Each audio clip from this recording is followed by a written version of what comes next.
Hi guys, welcome back to our YouTube channel. Indiramma ఇళ్ల గురించి అయితే ఒక చిన్న అప్డేట్ అయితే వచ్చిందనమాట. ఎవరైతే ఈ ఇందిరమ్మ L1 ఇందిరమ్మ ఇళ్ళకైతే అప్లై చేశారో వాళ్ళకైతే మంజూరు అయ్యాయో వాళ్ళైతే ఇల్లులు అనేవి స్టార్ట్ చేసుకోవచ్చు అని అయితే చెప్పారనమాట.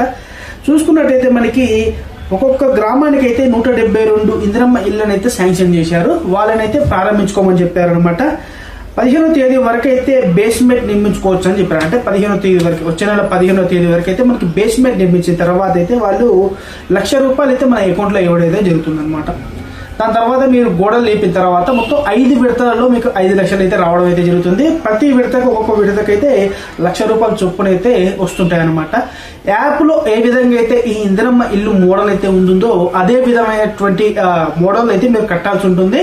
వేరే మోడల్ కట్టినట్టయితే ఆ ఇల్లు అనేది తీసేస్తారనమాట. ఓకేనా? అదే విధంగా మీకు ఏవైతే 5 లక్షలు వచ్చాయో మీరు ఏదైతే ప్లేస్ అయితే చూపించారో, ఏదైతే జాగా చూపించారో అదే జాగాలో కట్టాల్సి ఉంటుంది. వేరే జాగాలో కట్టినట్టయితే ఆ ఇందిరమ్మ ఇల్లు అనేది రద్దు చేయడం జరుగుతుంది. ఓకేనా? ఇదనమాట ఫ్రెండ్స్. ఎక్కడైతే ఎన్నికల జరగట్లేవో అక్కడైతే ఈ ఇందిరమ్మ ఇళ్ళని అయితే స్టార్ట్ చేసుకోమని చెప్తున్నారు.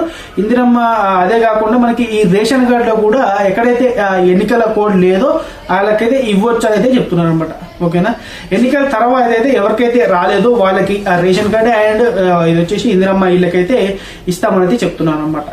ఇది ఫ్రెండ్స్ వీడియో వచ్చేసరికి. ఈ వీడియో కనుక మీకు నచ్చినట్టయితే ఒక లైక్ చేయండి, షేర్ చేయండి, సబ్స్క్రైబ్ చేయండి. మరిన్ని మంచి వీడియోలు అయితే మీ ముందుకు వస్తానని చేస్తున్నాను. జై హింద్.